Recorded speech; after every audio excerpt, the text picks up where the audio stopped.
Ah, bueno, hola compañeros. Mi nombre es Dara Rivera y les voy a hablar sobre el primer tema, que es la naturaleza ondulatoria de la luz.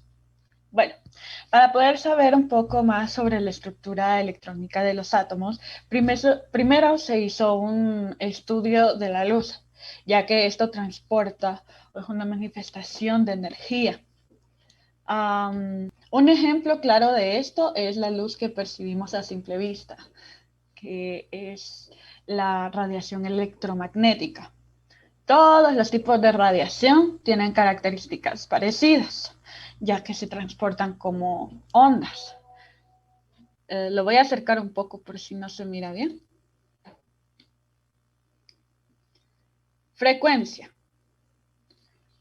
¿Por qué vamos a la frecuencia? Ya lo había dicho, que es el número determinado o más que todo se, el número de ciclos se mide por la onda. Aquí dice, es el número de longitudes completas de una onda o ciclos que pasan por un punto determinado cada segundo. La frecuencia se expresa en, es medida, la unidad de medida es el hertz. Y con esto, pues, concluyo este tema. Espero que hayan entendido un poco la relación de la luz con los átomos y qué tiene que ver la frecuencia. Muchas gracias. Bueno, voy a continuar con el segundo tema que sería la energía cuantizada y los fotones. Mi nombre es Guillermo Rodas y para ello voy a comenzar diciendo que existen tres métodos o tres fenómenos que nos ayudan a entender la manera en que interactúan la radiación electromagnética y los átomos. El primero sería la emisión de luz, que sería referida como la radiación de cuerpos negros debido a que el objeto estudiado se ve negros antes de calentarse. Como segundo tendríamos la emisión de electrones en superficies metálicas en las que incide la luz, que sería el efecto fotoeléctrico, y el número 3 tendríamos la emisión de átomos de gas eléctricamente excitados, que serían los espectros de emisión. Bueno, procedidamente voy a seguir a explicar los objetos calientes y la cuantización de energía. Cuando los sólidos se calientan, emiten radiación, como se aprecia en el resplandor de rojo de los quemadores de una estufa o en la luz blanca brillante de una bombilla de tungsteno. La distribución de la longitud de onda de la radiación depende de la temperatura de un objeto. Un objeto caliente al rojo vivo, por ejemplo, tiene mucha mayor temperatura que uno de tonalidad amarilla o de tonalidad blanca. A finales del siglo XIX, las leyes de la física que prevalecían no podían explicar tales observaciones, pero en 1900 un físico alemán llamado Max Planck resolvió el problema suponiendo que la energía podía ser emitida o absorbida por los átomos en paquetes discretos fundamentales. Planck dio el nombre de cuanto a la cantidad más pequeña de energía que se puede emitir. Bueno, ahorita voy a seguir hablando sobre el efecto fotoeléctrico y los fotones.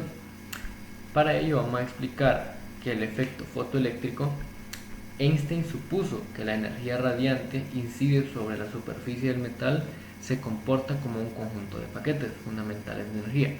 Cada uno de estos paquetes los definió como partículas, donde la energía se denomina fotón. La idea de que la luz depende de una frecuencia, que anteriormente ya hemos hablado acerca de ello, nos ayuda a comprender los diversos efectos que tienen distintos tipos de radiación electromagnética.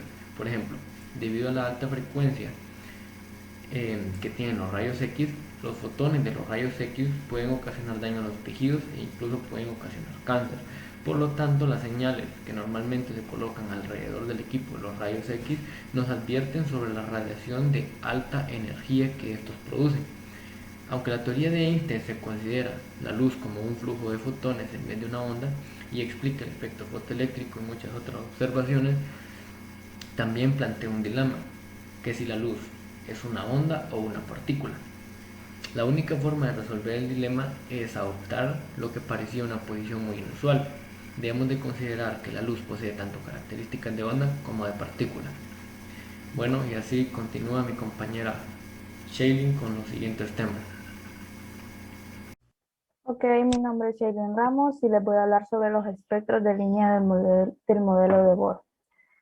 Una fuente particular de energía radiante puede emitir una sola longitud de ondas. Como en el caso de la luz de un láser, la radiación compuesta por una sola longitud de ondas es en monocromáticas.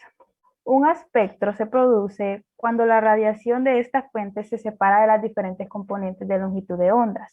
El espectro resultante consiste en una gama continua de colores. El violeta se fusiona con el índigo con el azul y así sucesivamente. De todas las longitudes de ondas se conoce como el espectro continuo, como por ejemplo el más común de los espectros continuos del arco iris que se producen cuando las gotas de lluvia o la neblina actúa como prismas. El modelo de Bohr. Ya Bohr supuso que los electrones a los átomos de los hidrógenos se movían en órbitas circulares alrededor del núcleo. De acuerdo a la física clásica, una partícula cargada como un electrón se mueve de una trayectoria circular. Debe perder continuamente energía. Al perder energía, el control debe escribir una trayectoria de la espiral dentro del núcleo cargado positivamente.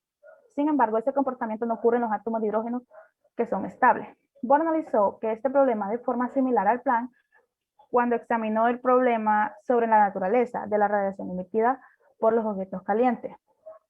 Bohr basó su modelo en tres postulados. Número 1, solo las órbitas con ciertos radios correspondientes a ciertas energías definidas están permitidas para el electrón de un átomo de hidrógeno. Número 2, un electrón de una órbita permitida se encuentra en un estado de energía permitido. Un electrón en un estado de energía permitido no irradia energía y por lo tanto no cae espiral dentro del núcleo. Número 3, la energía es emitida y absorbida por un electrón solo cuando ésta cambia de estado. Los estados de energía del átomo del hidrógeno. Bohr calculó las energías correspondientes a cada órbita permitidas para el electrón del átomo del hidrógeno. Al final de las energías calculadas se juntaron las fórmulas 6 y 5, donde H y C y RH son las constantes de Planck, la velocidad de la luz y la constante de Rydberg, respectivamente.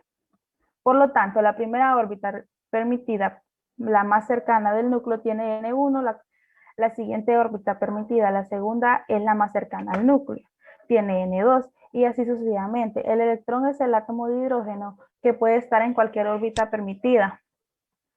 Observé que cuando las energías del electrón dadas por las ecuaciones 6.5 son negativas para todos los valores. El comportamiento ondulatorio de la materia.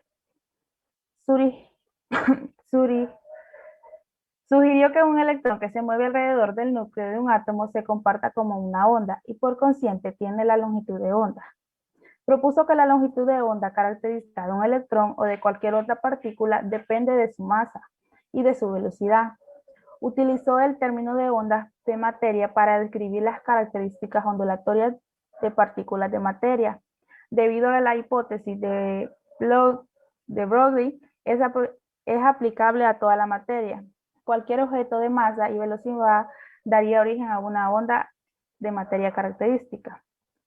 Al principio de la incertidumbre, Werner Heisenberg en 1901 a 1976 hizo una onda que se extiende en el espacio y su posición no es exactamente definida. Entonces podríamos anticipar que es imposible determinar con precisión dónde se ubica un electrón en un momento específico. El físico alemán Werner Heisenberg propuso que la naturaleza dual de la materia presenta una limitación, fundamentalmente en todo lo que se determina con certeza, tanto la posición como el momento lineal de cualquier objeto de un instante dado. La limitación se vuelve importante solo cuando tratamos la materia en el nivel subatónico, con la masa como la masa es tan pequeña como la de un electrón.